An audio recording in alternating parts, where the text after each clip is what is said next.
Muy bien, muchas gracias. Invitamos a todas las personas que se encuentran fuera del auditorio que hagan su ingreso, ya que vamos a dar inicio a esta última parte de la agenda del día de hoy. Ahora le vamos a dar la bienvenida y invitamos acá al escenario al doctor Leonardo Alfonso. Él viene de la UNESCO, y también al doctor Sven Renner del Servicio Federal de Geociencias de Alemania. Ellos nos hablarán sobre el papel del agua en las tareas mineras y su preservación. No olviden, nuevamente les recuerdo, el hashtag numeral Feria Minera, y ahí podrán encontrar toda la información en las redes sociales. También, si tienen alguna duda o aporte, no duden en escribirnos a la cuenta Andy_Alpizo Colombia, todo en mayúscula, en Twitter. Muchas gracias y bienvenidos.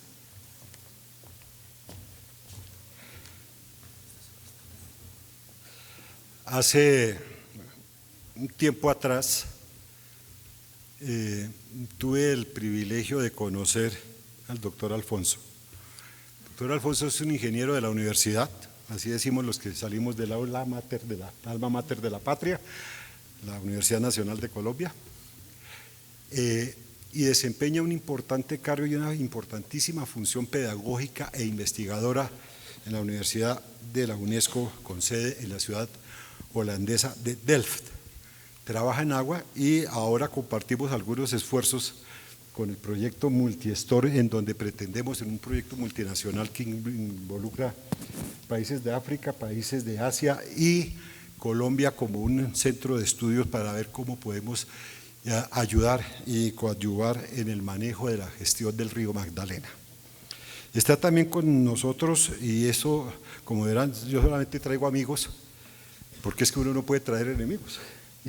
Y está Sven Renner, un distinguido geólogo con un doctorado en aguas alemán, al servicio del Instituto Federal de Geociencias de Hannover, y que tuve la fortuna de conocer en Chile cuando trabajamos en pasivos ambientales mineros, y el tiempo nos ha permitido conocernos y practicar algunos ejercicios y discusiones alrededor de la minería y una visión crítica sobre ella.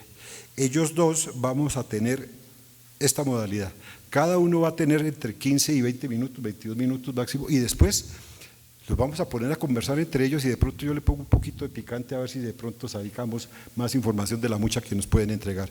Quiero empezar, doctor Alfonso, bienvenido, muchas gracias por estar con nosotros, el micrófono es suyo y las presentaciones. Les presento desde aquí entonces. Donde quieran.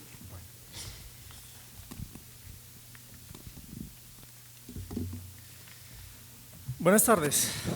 Bueno, primero que todo quisiera agradecer al doctor Eduardo Chaparro por esta invitación. En esta oportunidad pues busco dar una visión desde un ángulo bastante diferente a lo que hemos escuchado, sin embargo muy relacionado con todas las discusiones que hemos tenido.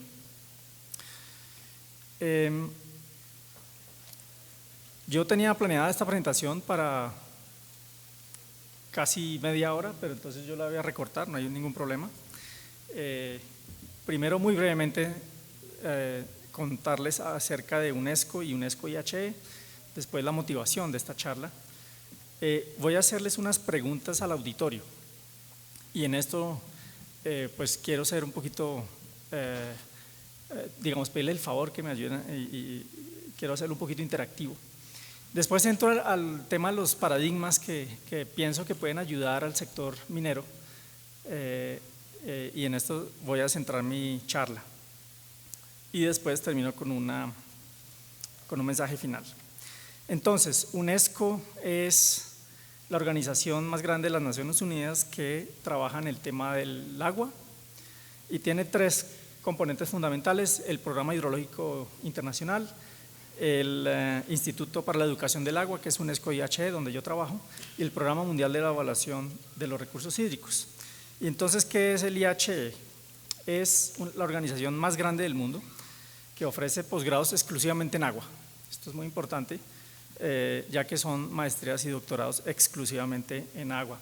Hacemos investigación en todo tipo de áreas que corta el agua. En Colombia hemos trabajado aquí, hemos tenido algunos proyectos sobre planeación de cuencas, sobre alertas tempranas, sobre el tema del cambio climático también y estrategias para mejorar la capacidad en el sector del agua. Un avance muy interesante es que estamos haciendo una alianza académica entre Colombia y Holanda, en donde tenemos 4 universidades aquí en Colombia con 4 instituciones en Holanda, que están allí mencionadas, no las voy a mencionar. Bien, entrando en materia, la motivación de esta charla la comienzo con el antropoceno. Y todo comienza con el problema de la superpoblación. Cuando yo nací, bien pude ser la habitante de 4.000 millones. Ahora somos más de 7, es decir, casi el doble. Y la misma tendencia se observa en muchas variables que voy a mostrar de ahora en adelante muy rápidamente. Son muchísimas, pero todas tienen esa misma tendencia. Vamos desde energía, desde grandes represas, producción de papel, consumo de fertilizantes, transporte. Necesitamos transportar a la gente, necesitamos comunicarla, la gente viaja, necesitamos comunicarlos. La gente tiene mucho más participación en el turismo. Y estas variables físicas también afectan el planeta, y aquí ya entramos un poco al tema de las variables que se están afectando. Esto es desde una escala planetaria y desde una escala de tiempo de los últimos 2 siglos y medio. Solo para decir que desde más o menos 1950 se están presentando estas grandes tendencias. Incluso el número de restaurantes McDonald's sigue la misma tendencia. La pérdida de bosques, como lo estábamos comentando, también el tema de la degradación, y aquí nos detenemos en el uso del agua, porque obviamente no es ajeno a este problema. El eje central de la vida tampoco se escapa de esta tendencia. Vemos un poquito cómo se está mermando ese crecimiento en los últimos años. Y ahora todos sabemos que Colombia no es que sea el culpable de estas cifras y que son otros países. A esto voy a volver un momentico después. La buena noticia aquí es que el crecimiento también sigue el mismo patrón. Es decir, la humanidad es más rica que en toda la historia de la humanidad. Estamos en el periodo de mayor riqueza. Ustedes observan algún sobresalto ahí en el 29 y otro sobresalto allí en el 2008, las grandes crisis, pero nada más, no es nada comparable el crecimiento. Esta es una diapositiva que el profesor Germán Poveda de la Universidad Nacional, pero sede de Medellín, nos comentaba acerca de en un curso que hicimos de gestión integrada de cuencas hidrográficas bajo el cambio climático, en donde él participó, y dice, bueno, es que hay 4 problemas de fondo, prácticamente es el consumo, la población, la contaminación y la economía.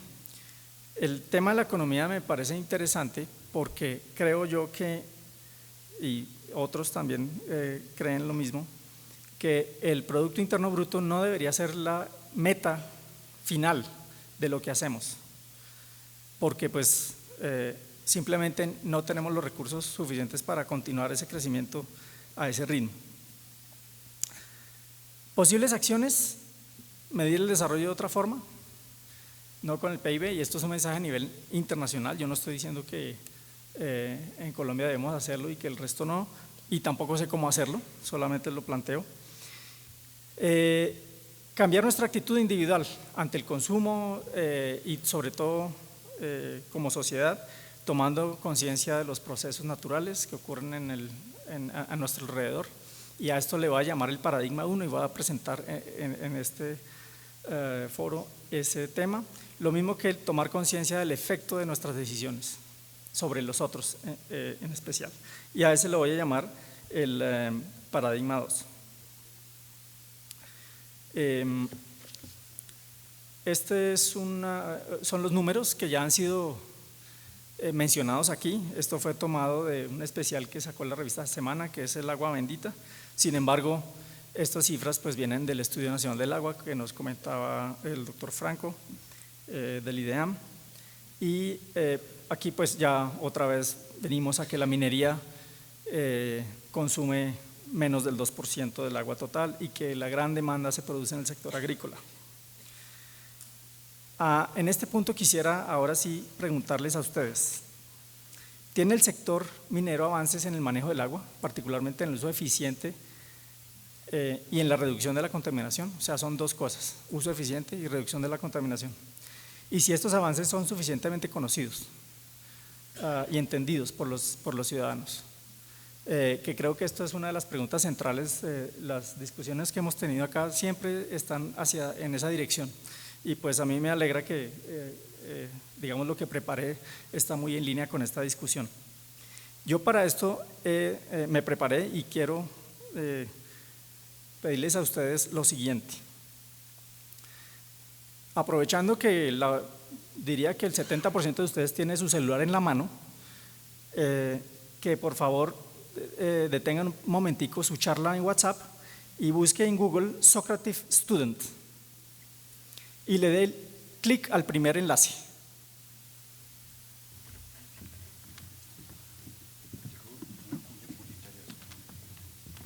En particular quiero invitar a los amigos que están allá, que son los de la universidad, que dejen los jueguitos y se pongan a buscar en el señor Google esta parte que nos está invitando y retando el doctor Alfonso.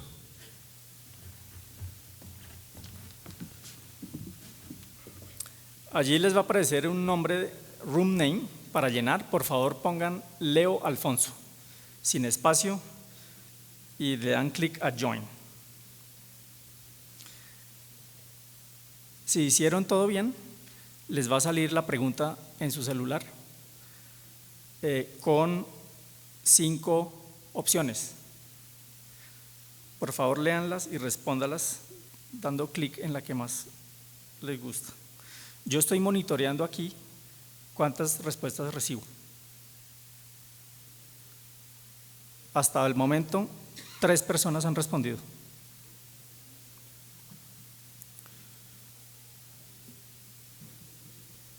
Solamente tengo 20 minutos, entonces por favor me ayudan. Van 7. Las preguntas.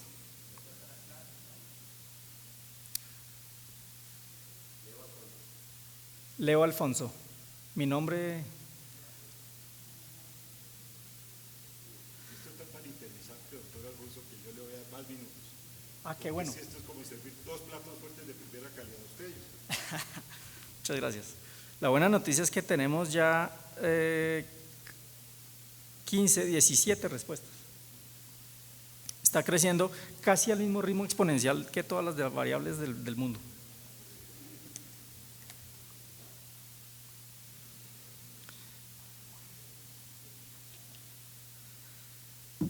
Bueno, yo creo que voy a parar ya aquí.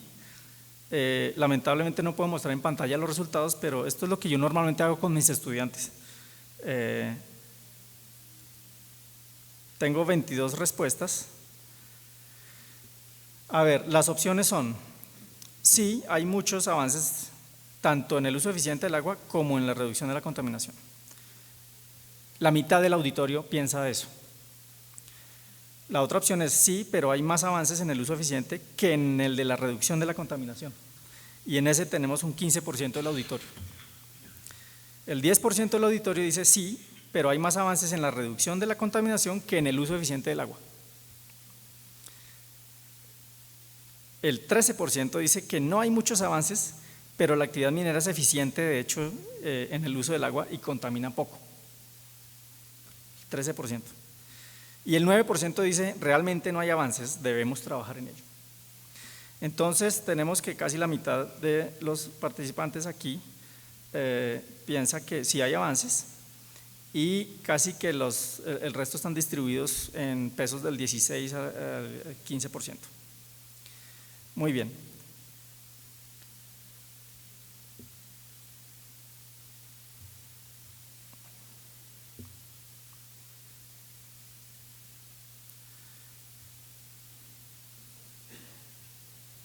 Ahora deben tener otra pregunta en sus pantallas. Esta pregunta es la segunda. ¿Los avances en uso y contaminación del agua por el sector minero son suficientemente conocidos y entendidos por los ciudadanos e instituciones colombianas? Y hay dos opciones, cierto o falso. Esta sí es muy fácil de responder. Tenemos 18 respuestas de 30.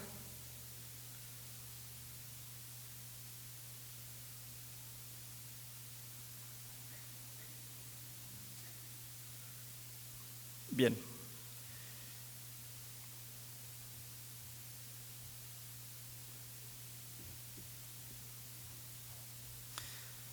El 100%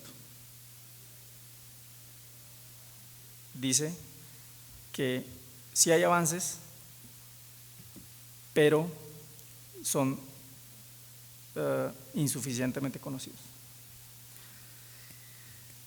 Eso obviamente está en línea con lo que hemos escuchado durante todo el día y para ello quisiera ahora sí entrar en el tema de los dos paradigmas que vengo a hablar acá. El primero es el de los ciudadanos observatorios. Los ciudadanos observatorios es un paradigma que permite a los ciudadanos y a las comunidades ser actores activos en captura de la información, en alimentar el conocimiento ambiental en dos vías, es decir, de autoridad a comunidad y comunidad a autoridad, y de mejorar la transparencia en la toma de decisiones. Esto tiene que ver con el tema de gobernanza del agua. Comenzamos con experiencias desde el 2007, cuando en Holanda le pedimos a la gente medir los niveles de agua en los canales a través de mensajes de texto, y allí podíamos identificar cada punto con un nombre. Después vimos la oportunidad de otra vez el crecimiento de los celulares con base en lo que ha pasado últimamente, y también sigue la misma tendencia. En este año llegamos a los 2.000 millones, estoy hablando de los celulares inteligentes, y en el 2018 una tercera parte de la población mundial tendrá uno. Es decir que el nuevo ser humano del antropógeno es realmente el homófono, ¿cierto? Entonces la idea es, bueno, ¿por qué no usarlos para observar, en este caso que me compete a mí, el agua? Entonces inicialmente planteamos usarlos para observar lluvias, para complementar los sistemas de monitoreo in situ en áreas donde no hay información o es muy escasa. Yo siempre muestro aviso legal primero, porque hacer esto es peligroso. En Holanda a uno lo pueden multar cuando va así en la bicicleta, pero tenemos esta situación que yo también lo estoy mirando aquí cada rato, y con mis estudiantes en los matrimonios, la familia Obama, etc. Eso se llama fobbing, pero bueno, eso no va al caso ahora. Hemos dado desarrollado algunos proyectos, uno en Ruanda, donde le pedimos a la comunidad que mirara algunos parámetros de calidad de agua. Luego la Comisión Europea nos otorgó un dinero muy importante, más de 5 millones de euros para desarrollar el proyecto WeSense It, que termina mañana. Hoy es 28, bueno, el final de este mes termina. Fueron 4 años con 15 instituciones con las que trabajamos y en las que nos concebimos el proyecto con dos grandes esferas, la social y la física, que también tiene que ver con lo que hemos estado hablando acá. Los sensores sociales, la gente opinando, la gente enviando información con sus celulares o con otros instrumentos. Y la parte física, los sensores tradicionales, y también la intersección entre ellos, la gente enviando cosas. Tipos de sensores, bueno, yo creo que no voy a entrar aquí al detalle. Esto sí lo quiero mostrar porque es muy interesante. Esta gráfica muestra las líneas entre la precipitación y el número de tweets con la palabra lluvia en el Reino Unido durante un mes. Y como puede ver, esta es la precipitación media horaria. El es básicamente, o sea, básicamente no necesitamos medir la lluvia, sino solamente ver Twitter. Sin embargo, esta correlación se destruye muy fácilmente cuando nos vamos al tema local. Esto es para todo el Reino Unido, entonces por favor tener en cuenta eso para que después digan que es que los Twitter son la maravilla. Una de las cosas que nosotros hacemos en el proyecto es, por ejemplo, en este caso del río Bacchiglione en Italia, el de desarrollar algoritmos que nos indican dónde y cuándo podemos enviar a un ciudadano a tomar algún dato para mejorar nuestros modelos. También cómo utilizar esas observaciones en nuestros modelos de agua, que son observaciones intermitentes y también dinámicas. Para eso también hemos estado trabajando. No quiero entrar en los detalles técnicos, pero hay algunas publicaciones hechas al respecto. También observamos el uso de agua en la cuenca del río Mara. El río Mara es ese río que aparece en Discovery Channel, donde están los cocodrilos y las cebras tratando de cruzar, y bueno, ahí todo el tema de la matanza que ocurre ahí. Esto fue en un colegio, los niños bastante interesados en el iPad. Fue una cosa muy interesante, funciona muy bien, la comunidad quiere participar. Otro proyecto que acaba de comenzar precisamente este mes es básicamente la continuación de este proyecto WeSense-It. Es el proyecto de Horizon 2020. La idea es observar el uso del suelo y el impacto de sus cambios. Lo lideramos nosotros desde el IHE, son 14 socios también, 5 de los cuales son de WeSense-It, y tenemos 4 ONGs muy importantes para trabajar con las comunidades. Lo interesante acá, esto es una gráfica que muestra en detalle, no quiero entrar tampoco, no puedo describirla en este momento. Lo que quisiera mostrar son los casos de estudio, que son muy interesantes. Son 4 en Europa y 2 en África. Menciono los de África, principalmente Zambia y Kenia, en donde en Zambia el problema son los conflictos entre humanos y elefantes por la comida. Y en Kenia, pues la localización de animales salvajes para el turismo. Entonces, esto da para todo. Y quiero terminar este paradigma número 1 con una nota, y es que tiene mucho potencial. Hay mucha explosión de proyectos en esta línea, hay una proliferación de proyectos. Hay un reto que es la motivación continua de las personas, pero lo que hemos encontrado es que las comunidades participan más cuando su percepción sobre las autoridades es mala. Entonces ellos sienten un sentido de pertenencia y también sienten que es más transparente lo que están haciendo. Voy a moverme rápidamente al paradigma 2, que son los juegos serios. Este paradigma también está tomando mucha fuerza. Se trata de un juego serio, es un juego cuyo propósito no es solamente el de entretener, sino también el de aprender. Básicamente en sistemas complejos y conflictivos, como los sistemas que hemos escuchado en el día de hoy.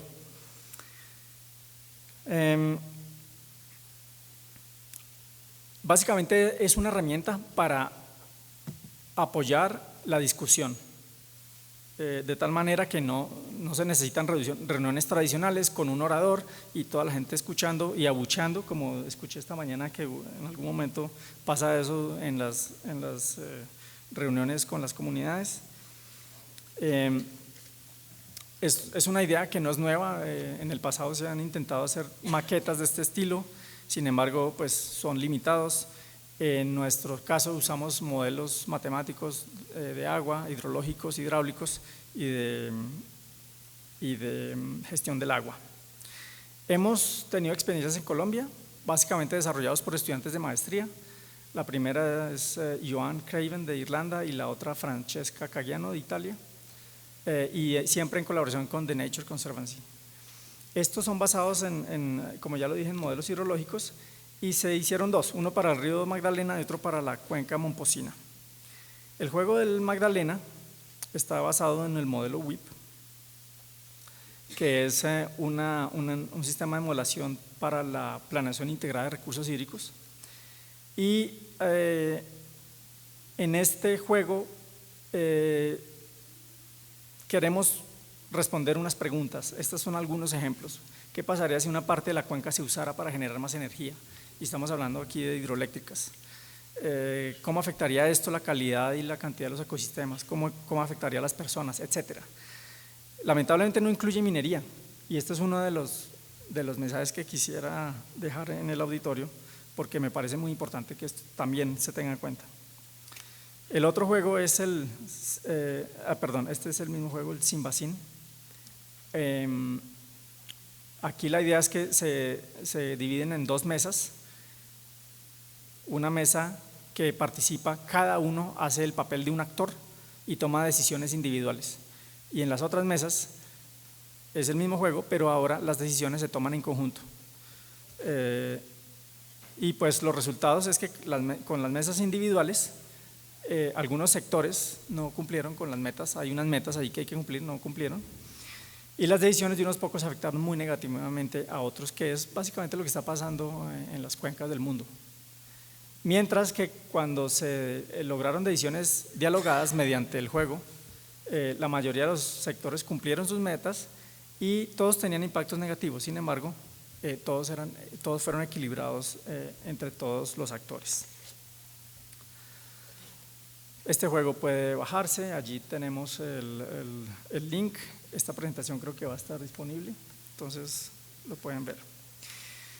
Y muy rápidamente entro al tema del juego 2, la depresión momposina. Fue utilizada en este sistema también con el modelo WIP, y el objetivo era demostrar que el conocimiento de un sistema complejo sí se puede incrementar a través de un juego serio. Una conclusión muy interesante: se prepararon una serie de indicadores, como por ejemplo la inundación, producción de hidroenergía, producción ganadera, etcétera, ante unos escenarios como el aumento de la población, el aumento de la producción agrícola, etcétera. Otra vez no incluimos la minería, y otra vez dejo el mensaje aquí en el auditorio de que esto debería poderse hacer. A través de talleres con varios participantes, acá tenía un video, pero creo que no lo vamos a hacer porque no tiene sentido en el tiempo en el que estamos. Pero la idea es que esa es la interfase, ahí están los indicadores. Cada vez que se toma una decisión, todos estos indicadores cambian y toda la gente puede saber qué está pasando con la cuenca, con el río, con todos los indicadores que tenemos allí. Resultados: la línea verde es después del juego, la línea roja es antes del juego. Esto fue los resultados de un cuestionario con las preguntas. Primero se les preguntó a los participantes qué sabían acerca de ciertas cosas del sistema. Después de jugar el juego, sabían más, respondían más las preguntas como debían ser. Ahora sí, para terminar, el resumen de la charla es que se requieren nuevos paradigmas para vivir en el antropoceno. He presentado dos paradigmas. El primero es el de los ciudadanos observatorios, los cuales pueden ayudar a tomar conciencia y ayudar a tomar datos donde no hay.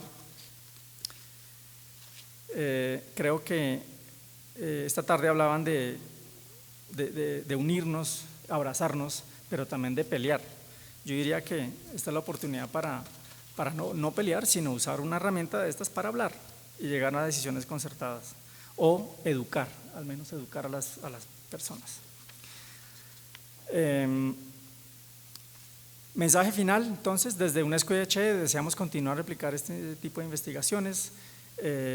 Como lo mencionaba el doctor Chaparro, tenemos el proyecto Multistore con el apoyo del Centro de Pensamiento de la ANDI, en donde puede ser una oportunidad para comenzar a dar un primer paso en este sentido. Como lo mencioné antes, la actividad minera aún no está involucrada.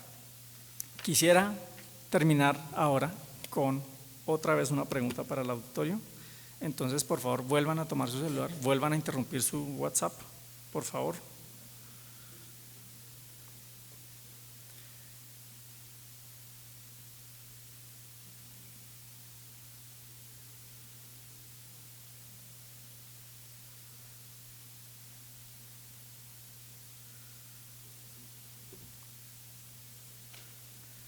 La pregunta es, ¿cuál paradigma podría utilizar el sector minero para socializar sus avances, especialmente el manejo del agua? Que creo que es la pregunta central que hemos escuchado durante todo el día. Hay 4 opciones: ciudadanos observatorios, juegos serios, pero también puede ser que ambos o que ninguno.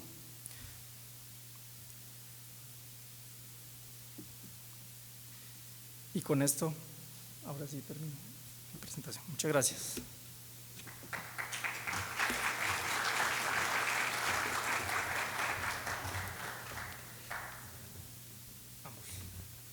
Ambos. El 63% ambos. Es decir, estamos pendientes de un trabajo conjunto. A los amigos extranjeros que están acá y a Sven le voy a dar como motivo para ahora viene el segundo plato fuerte de esta cena. Hace muchos años hay una publicación que se llama el Almanaque Bristol, y además los agricultores, los campesinos, las amas de casa y muchos consultamos el Almanaque Bristol y una figura que se llama las cabañuelas. Las cabañuelas significa que el clima se va a comportar exactamente igual como los primeros, cada mes, como los primeros 12 meses del año. Entonces, si el 1 de enero es brillante, soleado, enero va a ser así, y si el día 12 va a ser lluvioso, diciembre el Niño Dios y Papá Noel van a ser pasados por agua. Esto es lo que estamos haciendo en el pasado y lo que hemos venido haciendo de tiempo atrás, y a mí me complace profundamente haber acertado al invitar al doctor Alfonso para mostrarnos que existen alternativas, desarrollos y métodos para vincularlos y demostrar que podemos hacer las cosas muy bien hechas. Muchas gracias, doctor Alfonso. Y ahora viene el segundo plato fuerte. Por favor, Sven nos va a contar una serie de cifras que ha recogido para atender la invitación y que se las va a transmitir a ustedes para provocarles también preguntas y respuestas. Sven, el auditorio, el micrófono es tuyo.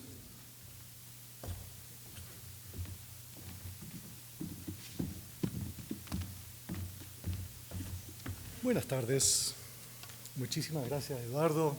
La verdad es que yo no sé qué es lo que yo les podría contar estando junto al director del Centro de Pensamiento de Agua. Eduardo me pidió que yo hablara un poco sobre minería y agua. La razón no es que yo tenga un alto perfil en este tema, sino porque antes de mi vida en el sector minero yo he tenido una pequeña carrera académica en el agua, de modo que tengo conocimiento de los dos sectores, y bueno, eso me hizo intentar, por lo menos, de juntar algunos datos que podrían ser o dar luz desde nuevas perspectivas sobre este tema que siempre es lleno de tensiones y emociones. Bueno, lo que yo quisiera hacer en el breve tiempo que tengo es arrojar luz desde 2 puntos de vista. Uno, en números fríos, esto van a ser cifras globales, macroeconómicas, que nos van a indicar que en realidad en términos de eficiencia, como lo hemos visto ya varias veces, y en términos de consumo absoluto, la minería está muy bien. Entonces la pregunta queda, ¿por qué tenemos tanto problema? Bueno, eso eventualmente lo vamos a ver si vemos a todo en el nivel local. Y tercero, bueno, yo voy a tener esta misma charla en el Perú en alguna semana y ahí me dijeron que si usted no tiene soluciones no aparezca acá. Así que le puse el número 3, condiciones para mejorar los desafíos. Lo primero, la huella hídrica es un concepto que ya lo hemos visto brevemente hoy día. La huella hídrica nos indica cuántos litros de agua necesitamos para producir un producto determinado, 1 kilo de este producto. Ahora, para la producción de carne bovina necesitamos 15.000 litros. ¿Por qué? Porque la vaca en el curso de su vida toma una gran cantidad de agua antes que es llevada al matadero y se convierte en el bife que nosotros compramos. De modo que por kilo de bife de vaca necesitamos 15.000 litros de agua, que es mucho. Bioetanol, esto es un producto que en los últimos años ha sido cada vez más importante, que es el combustible en base a productos vegetales. Para 1 kilo de pan necesitamos 1.600 litros de agua. Esto es básicamente el riego que necesitamos para el trigo. ¿Qué pasa con el cobre? Tenemos dos tipos de mineralización del cobre. Uno es el sulfuro y el otro es el óxido. Esto es para los geólogos. Necesitamos 90 litros para la producción de 1 kilo de cobre sulfúrico. Estos 90 litros se necesitan en el proceso de la flotación, se va en los tanques de relave, se evapora, se necesita para el riego en las carreteras para evitar el polvo, etc. Y para la producción de 1 kilo de cobre de óxido, es decir, esto es el líquido que necesitamos para el riego de las plantas, de las pilas de lixiviación, y después para el proceso de solvent extraction, electrowinning, etc. 50 litros por kilo. O sea, en términos relativos, la minería usa muy poca agua. Y aún más así, si lo vemos desde el punto de vista de eficiencia hídrica. Esto es un concepto que se maneja poco. He encontrado algunas cifras en tablas de la Unión Europea y Naciones Unidas. La pregunta acá es, ¿cuál es el valor agregado que logramos con 1 litro de agua para un cierto producto? 1 kilo de carne bovina, acá el valor agregado con 1 litro de agua es 1/10 parte de 1 centavo de $1. Más o menos todavía el bioetanol, pan lo mismo. En el cobre, 50 veces eso. Y cobre oxídico, 90 veces eso. Entonces, la pregunta acá, otra vez, ¿por qué tenemos tanto lío si desde el punto de eficiencia del uso, porque eso también es algo que estábamos hablando, qué tan eficiente es la minería? ¿Podría ser más eficiente? Eso no es el problema, porque si lo comparamos con otros productos es sumamente eficiente. El problema se arma si tenemos intereses encontrados. Yo brevemente voy a darles 2 ejemplos. Esta es la mina de cobre más grande del mundo, la mina Escondida, en el norte de Chile, en una zona de una precipitación de menos de 10 milímetros por año. Es un desierto seco como pocos. Una producción de 1.5 millones de toneladas de cobre por año y un consumo de agua de 2.600 litros por segundo. Ahora, esto en una zona desértica. No hay que ser un matemático para saber que esto no es para siempre. Este es el tranque de Relaves, es un lago artificial en el desierto. Resulta que la extracción de agua en la mayor parte de los casos interfiere con otros intereses. En este caso, sobre todo, la vida acuática, los ecosistemas frágiles del altiplano. En otros casos es obviamente el recurso de agua subterránea para consumo humano, etc. Entonces, estos problemas se arman siempre en casos específicos, en casos en los que tenemos intereses encontrados. Y resulta especialmente problemático porque los sistemas naturales son muy complicados. Especialmente si hablamos de agua subterránea, es muy complicado. Y uno de los ejemplos que a mí más me gusta es, en Estados Unidos hay una ley que se llama CERCLA, que regula la remediación de pasivos industriales.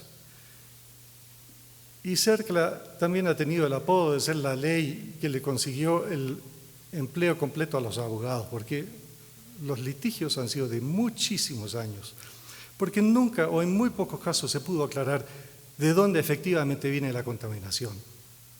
Entonces, los efectos que se producen cuando uno saca agua de un recurso subterráneo son muy complicados. Y la verdad, hoy día estábamos hablando también, ¿cuál es el rol del Estado? ¿Cuál es el rol de la empresa?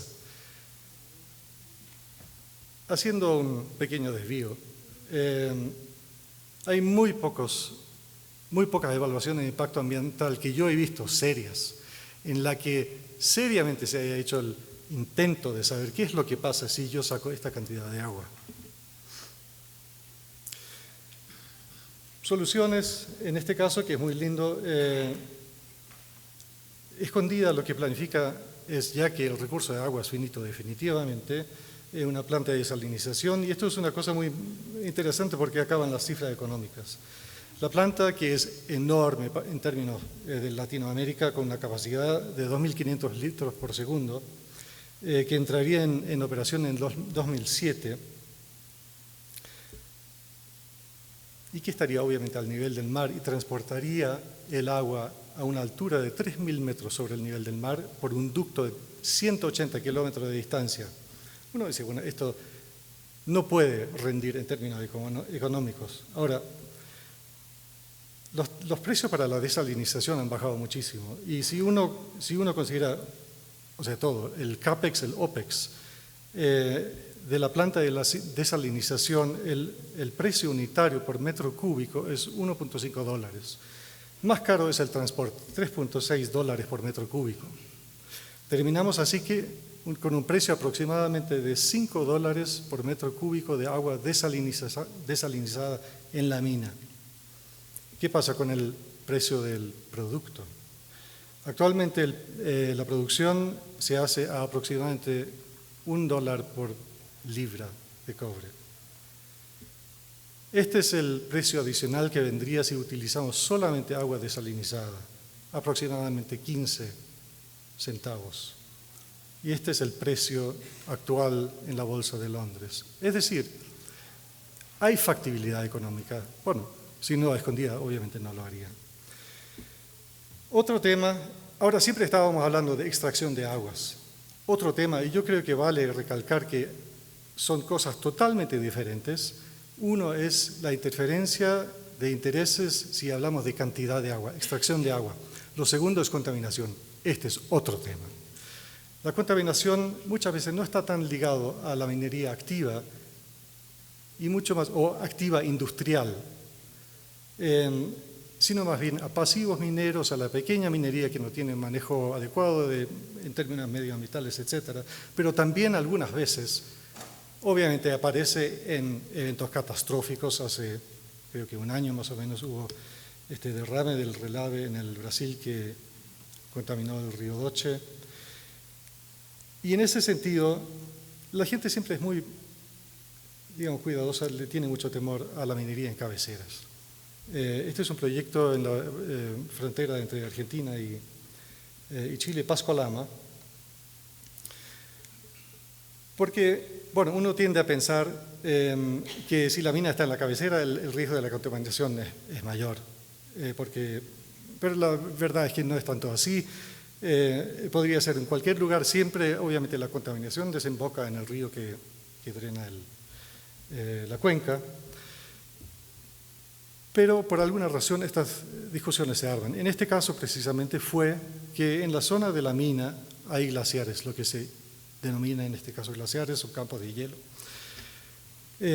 Y hubo una discusión muy, muy agria entre el gobierno y grupos de interés, bueno, si el rol de estos glaciares en el sistema hidrológico. Bueno, habiendo dicho esto, una de mis conclusiones es: los sistemas son muy complicados, y si uno quiere realmente desemocionalizar la discusión, que muchas veces está muy emocionalizada, en realidad uno tiene que hacer un gran esfuerzo para basarla en datos técnicos. Y eso muchas veces es caro y es muy demoroso y hace falta más perforaciones de lo que uno quisiera hacer. Pero la verdad es que es mi convicción que sin una base sólida técnica va a ser muy difícil convencer a algunos y va a ser inevitable, como fue en este caso, que la autoridad ambiental tuvo que revocar su permiso que le había dado a la mina por presiones de grupos de interés que habían comprobado que el estudio no había sido suficientemente adecuado o suficientemente bueno. Con esto cierro. Lo que necesitamos obviamente también es una institucionalidad sólida, necesitamos conocimientos técnicos, necesitamos claridad de comunicación. Esto no lo mencioné porque ya varias veces lo hemos escuchado en distintas variantes, y mediación y consulta con los partidos involucrados. Con esto quiero dejarlos y me pongo a disposición en la discusión. Muchas gracias.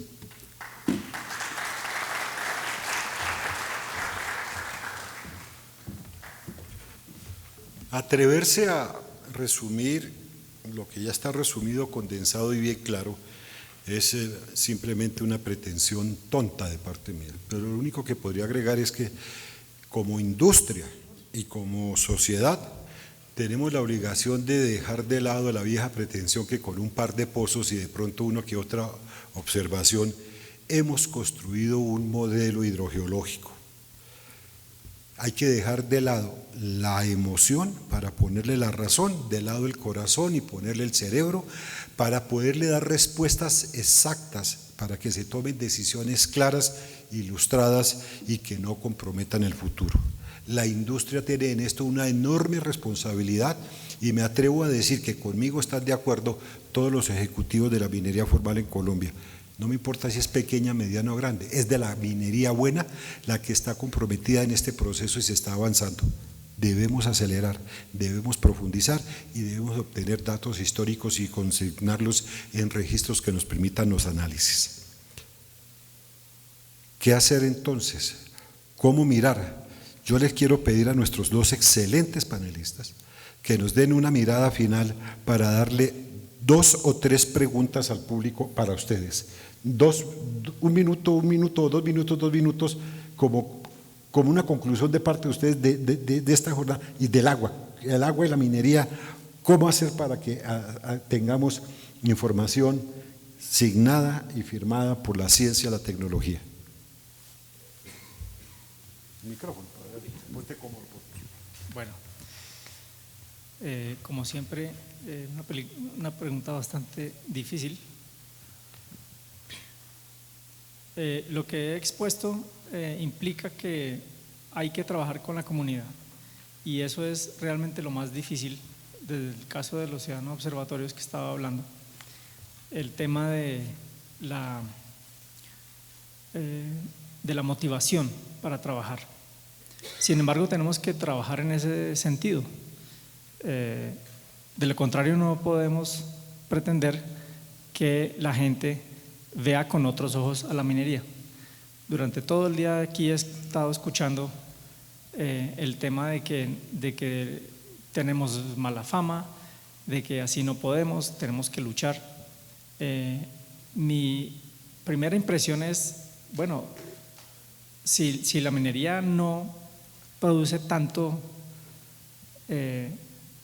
impacto en el agua, si el uso del agua por la minería no es tanto como en otras actividades, si hay formas de que el impacto sobre la calidad del agua se pueda de alguna manera reducir, entonces todo eso lo tiene que saber las personas, todo eso lo tiene que saber la sociedad.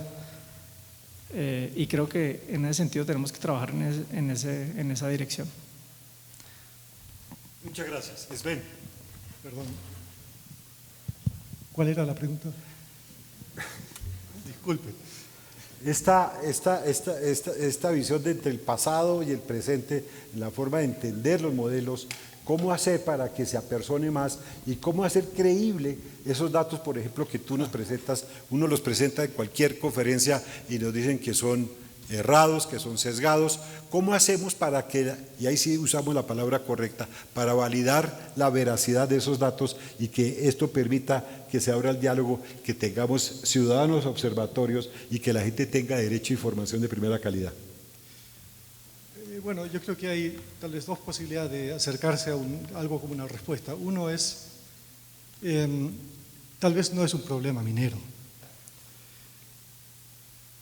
En el momento que una discusión se emocionaliza, es muy difícil volver a controlarla. Y nosotros, ustedes habrán dadole un poco de seguimiento a las preelecciones de los Estados Unidos, que está totalmente emocionalizada.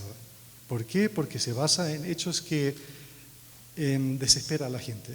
La gente tiene una percepción de un tema, pero en realidad está muy relacionado a su propia vida, por alguna razón. En el caso de los Estados Unidos es el desempleo en el Midwest, en las antiguas ciudades automotrices, de modo que de alguna forma el juicio que la gente le da a un cierto tema está muy ligado a la historia propia. Yo creo que tal vez en el tema de agua y minería hay algo parecido, porque si uno compara la minería con la agricultura, es muy difícil de encontrar el nexo de la minería a la vida diaria, aunque hoy día lo hemos escuchado todo, es minería. Bueno, pero la verdad es que uno no ve minería acá. Lo que ve es un producto que ha pasado, o sea, salido de la mina y ha pasado por muchísimos pasos industriales antes de llegar acá. En el cambio, en la agricultura tenemos a la manzana que cae del árbol y termina en la mesa. La minería no tiene la cercanía emocional. Oye, disculpen que yo hable así porque en realidad esto no es mi campo, pero siempre yo me he preguntado eso, ¿por qué hay ese rechazo emocional contra la minería? Yo creo que tiene mucho que ver eso. Después hay otras razones, que la minería obviamente no tiene la intensidad de empleo que tiene, por ejemplo, la agricultura. Emplea mucho menos personas. Y bueno, así hay una serie, yo creo que aspectos que influyen en toda esta discusión. Y yo creo que el gran desafío consiste en eso, en quitarle la emocionalidad al asunto, pero eso es un tema que no va aislado en el sector minero, sino que eso tiene que ver mucho con la sociedad entera. Tiene que ver con disculpen que yo me atrevo a hablar así, estoy en Colombia, yo no conozco este país, conozco Chile bastante bien y todo lo que yo digo en realidad se refiere a lo que yo he visto ahí. Tiene mucho que ver con la cohesión social. Es decir, ¿qué tan representado me siento yo en estos procesos en los que entra una empresa internacional y hace sus negocios? ¿Qué tan bien yo me veo reflejado en este proceso? Disculpe que yo haya salido por las ramas, pero… Perfecto.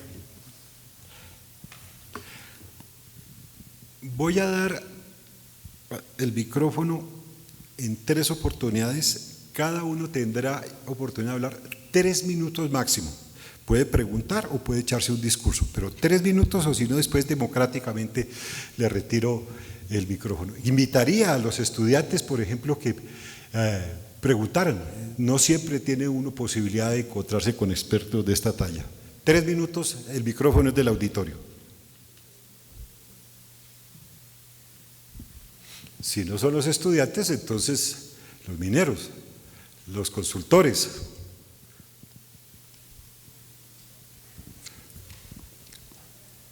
Marcela, por favor.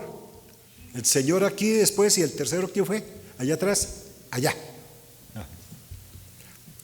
¿Le pasamos el micrófono? Ya. No, Marcela primero las damas.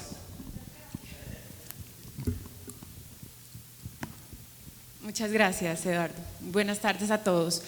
Hemos tenido la oportunidad de trabajar mucho en los temas de cierre de minas y acá nuevamente el tema del agua es fundamental.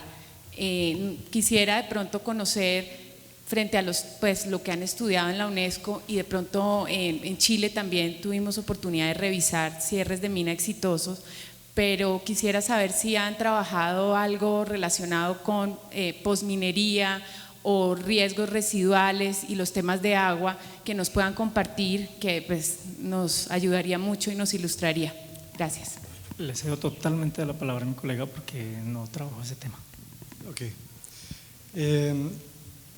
Sí, yo he trabajado muchos años en Chile en el tema de los pasivos mineros y hemos también asesorado al gobierno en la ley de cierre que se promulgó hace unos pocos años.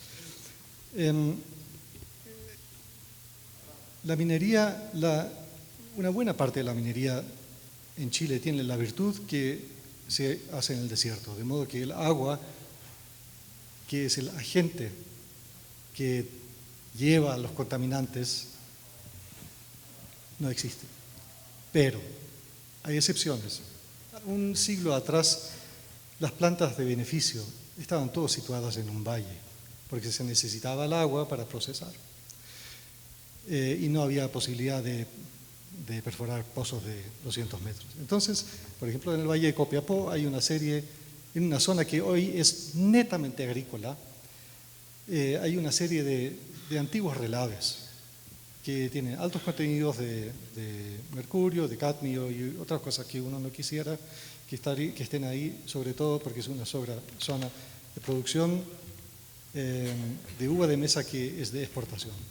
Ahí se arman problemas de verdad. Ahora, se me ocurre que su pregunta en realidad es otra. En el sur de Chile hay antiguas minas de oro y ahí sí tenemos un problema que es un problema global, que es el drenaje ácido, que no termina nunca básicamente. Entonces, nosotros hemos tenido muy poco que ver con eso porque en Chile hay precisamente esa particularidad, pero aquellos países que están en zonas climáticas con precipitación, obviamente van a tener este problema como problema primordial en lo que es cierre de minas y pasivos mineros. Yo no sé, ¿eso fue una respuesta? ¿O? Listo, gracias. Gracias. Marcela, ¿le quiere Tú pasar el dijiste micrófono? espérate, No, usted gracias, muy amable al señor de atrás. Me encanta tu Muy democracia. Muy amable democráticamente para la otra persona. Tú me conoces, querida. Buenas tardes. Gracias por darme la oportunidad. Acabo de llegar de Toronto hace unas 3 horas y he venido de frente a la conferencia. Mi pregunta es la siguiente. ¿Qué experiencias conocen ustedes donde la minería se considera integralmente desde el inicio del proyecto? No es que llegue una empresa grande, pero en la pequeña y mediana minería es el gran desafío en todo el mundo, y yo no concuerdo que solamente la agricultura da gran empleo. En Colombia hay centenares de miles de personas que hacen minería cada día, y hacen un poquito de minería, después hacen un poco de ganadería, después van a la familia y hacen la siguiente generación de Colombia, y el día se repite el día siguiente. Pero cuando llega una empresa y quiere emprender y traer tecnologías modernas, tal vez analizar en forma a mayor nivel, con mayor proyección, con mayor conocimiento geológico, hidrogeológico inclusive, para poder planificar el desarrollo minero en forma integral, con la forma óptima de desarrollar toda esa zona. Uno de los presentadores habló de la eficiencia del agua, por ejemplo, en producción. Ver, no sea que la minería viene como de paracaídas a una zona, sino verla de forma integral y que se combine, y hemos tenido un diálogo recientemente en Santander con la agricultura, con el uso de la cuenca acuífera en un valle donde tenemos un proyecto. La población se dedica a la pesca y a la minería artesanal, y pensamos cómo es que, por ejemplo, la maquinaria que se trae para la extracción minera puede apoyar y mejorar como inversión de capital las tierras mismas y generar otras industrias como por ejemplo piscicultura. Y mi pregunta es, ¿conocen ejemplos en el mundo donde se ha integrado la minería de tal forma? Y la pregunta que pesa mucho sobre Colombia, Un minuto. la pregunta que pesa mucho sobre Colombia es que acá nos estamos haciendo la vida imposible para avanzar la minería en un país donde Dios le ha dado tanta riqueza al país.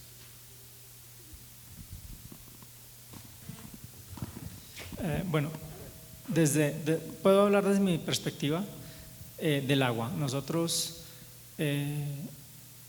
observamos el agua desde la gestión integrada de los recursos hídricos y la consideramos como el elemento que corta transversalmente a todos los usuarios.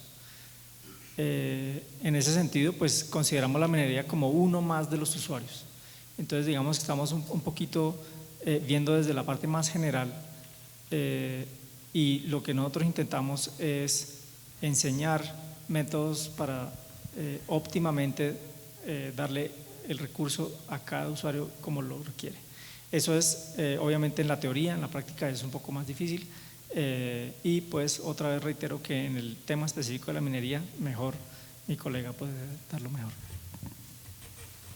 Muchísimas gracias. Yo he tratado de… Hace una hora ya surgió esa pregunta. Hay ejemplos de convivencia. Ahora, hay ejemplos de convivencia que creció de alguna forma orgánica. A mí se me ocurre el Valle de Copiapó, yo no sé si tú tienes…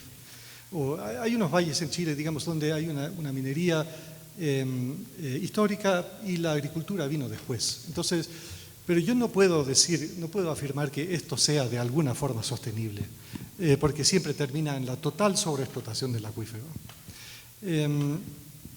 A lo que usted se refiere, una planificación integral desde un principio que incorpora la minería, yo no conozco y yo me imagino que es muy difícil, por un hecho bien específico, que la minería tiene, yo no hablo de la pequeña minería, disculpe, y mi comentario del empleo no se refería a la pequeña minería, sino a la minería industrial. Ahora, la minería industrial tiene un comienzo y tiene un fin, y la agricultura no. Entonces, es siempre una situación, aunque fueran 50 años, una situación transitoria. Y yo creo que en la cabeza de la gente eso tiene alguna importancia. Que nunca va a ser una convivencia sin fin. Yo no sé si, eso, aunque sea digamos, no sea muy racional ese argumento, yo creo que algo tiene que ver. Lamentablemente no le puedo dar muchas más luces. Gracias, Sven. Tenemos una minería que no es sexy, que es finita. Le voy a dar el micrófono a María Cristina, por favor. Gracias, Eduardo. Quiero 3 minutos. reconocer el trabajo me pareció muy interesante los ciudadanos observatorio. Creo que eso permite validar la información, apropiar al ciudadano y generarle confianza sobre esa información que se genera en torno al agua.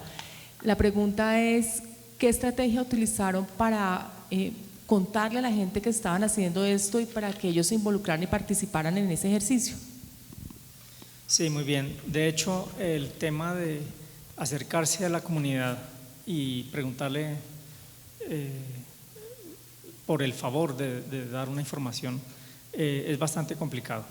Nosotros en un principio intentamos hacerlo puerta a puerta, ir casa a casa preguntando, pues explicando el proyecto y tratando de convencer a las personas de participar.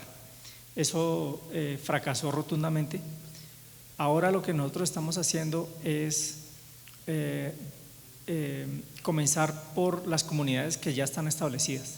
Hay comunidades muy importantes de las cuales no sabíamos que, por ejemplo, son observadores de flores o de abejas o de pájaros, cualquier tipo de cosas.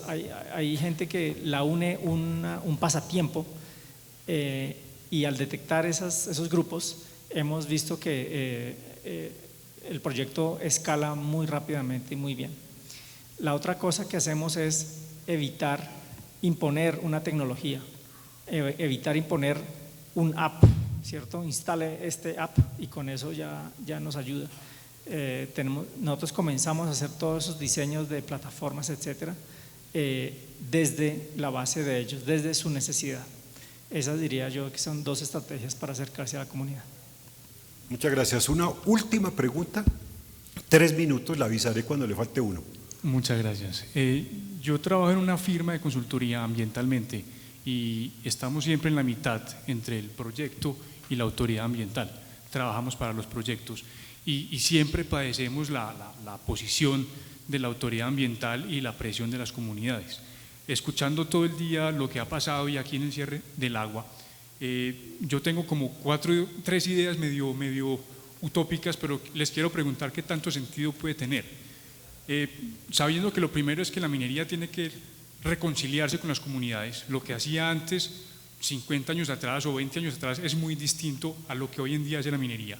Hoy en día es muy responsable, pues la minería formal es muy responsable, lo hace de una manera muy sana o digamos obediente o respetuosa con el medio ambiente. De pronto, logrando esa reconciliación, pues va a tener mucha menor presión. ¿Y cómo posiblemente lograr esa reconciliación?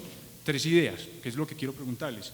Primero, hay una gran oportunidad en Colombia y es que se pueden convertir en los grandes reforestadores de Colombia y en los grandes tratadores del agua sucia de Colombia. En muchos casos, el agua que entra al proceso es más sucia del agua que sale del proceso, entonces la están tratando realmente.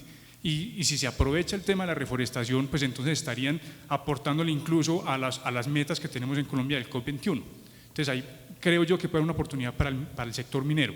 Segundo, hacer campañas, lo que se ha dicho hoy de que han estado muy bajo perfil en ese mejor desempeño, hacer campañas al estilo como se hace con la carne de cerdo, de come más cerdo, campañas al estilo de créele a la minería, que hoy en día lo hacemos mejor, pero por supuesto tendrían que ser campañas donde todos se junten, digamos a través de la misma ANDI, lograr esos presupuestos, esos recursos para que entre todos se haga campaña hacia la nación o hacia las comunidades donde se le crea ya a la minería de que lo hace mejor. Y finalmente, con respecto a lograr impactos más visibles dentro de las comunidades, impactos que incluso puede significar le estamos haciendo la tarea a los municipios o a los alcaldes, pero que es un impacto que le va a ayudar al proyecto o a la minería. Apoyo a la infraestructura en vías, por ejemplo, que el mismo proyecto minero haga vías o haga escuelas, pero finalmente infraestructura que quede, que sea visible y que no se corra el riesgo de que la plata se pierda. Esas tres alternativas, ¿ustedes las verían como viables para el sector minero? Sí. Bueno, una buena parte de esas estrategias es lo que grandes empresas hacen y lo denominan CSR, Corporate Social Responsibility, construyendo colegios, haciendo campañas, etc. Ahora, solamente quiero poner un signo de interrogatorio. Yo creo que hay que tener mucho cuidado de conservar los límites, qué es lo que la empresa debe hacer y cuál es la responsabilidad del Estado. Yo personalmente pienso, infraestructura, colegios, eso es el Estado. Y hay que tener mucho cuidado con esperar de una empresa hacer algo que tiene algo de patronizing en inglés, es decir, dando migas, botando migas. Yo no creo personalmente, y yo estoy en contra del 99% de la población con esto, yo no creo en esto. Yo creo que hay que tener mucho cuidado y decir cuáles son las responsabilidades de una empresa. No es responsabilidad de una empresa, en mi opinión, de hacer popular a la minería. Si el Estado toma la decisión y pone las prioridades y dice que nosotros queremos minería, la empresa no debería tener que hacer una campaña. Eso es mi opinión muy personal. Ahora, también hay que tener en cuenta que los cambios son muy lentos y mucha resistencia se da simplemente por el hecho que la gente no quiere que la situación cambie. Entonces, lugares que antes no conocían la minería rechazan a la minería por ser algo natural. Yo he visto pueblos en los que hace 20 años ya no hay minería, pero la gente se considera mineros. ¿Por qué? Porque se agarran de lo que había antes. Entonces, digamos, el cambio siempre es difícil. La gente que es minera, se considera minera, nunca quiere ser otra cosa. Y el que antes ha sido agricultor o vive en una zona de agricultura, nunca quiere ver a la minería. Entonces los cambios se producen muy lentamente. Yo creo que eso también es un aspecto que hay que tomar en cuenta.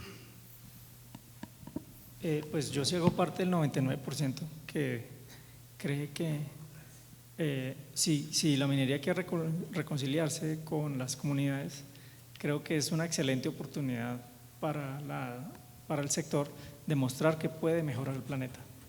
En los colegios, las gráficas que yo mostré se están mostrando. Entonces, las generaciones que están creciendo tienen una conciencia bastante importante acerca del ambiente. La minería podría llegar a ser algo parecido.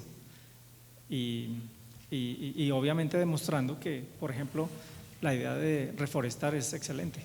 Y demostrarlo y que los ciudadanos lo puedan medir.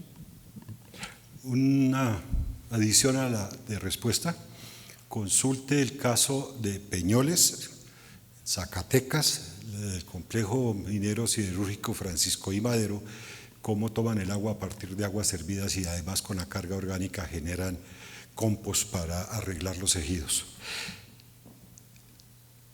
Yo no creo que sea necesario ponderar las virtudes de las dos presentaciones, solamente les pido por favor, con todo el corazón, que feliciten a mis dos amigos porque me hicieron quedar muy bien. Estos tipos son maravillosos. Le cedo la palabra a doña Marta, nuestra bella presentadora hoy. Bueno, muchísimas gracias, doctor Chaparro, a los dos conferencistas también muchísimas gracias, y a ustedes también gracias por acompañarnos. Con esta presentación cerramos el primer día de la jornada académica de la Feria Minera. No olviden que si tienen alguna duda o algún aporte para hacer, nos pueden escribir a nuestra cuenta Andy_Colombia en mayúscula en Twitter. Los esperamos mañana con otra jornada de temas relevantes para el sector minero. Vamos a iniciar mañana con las palabras del presidente de la ANDI, el doctor Bruce McMaster, a las 8:30 de la mañana. Así que tengan un buen descanso, feliz noche y nos vemos mañana.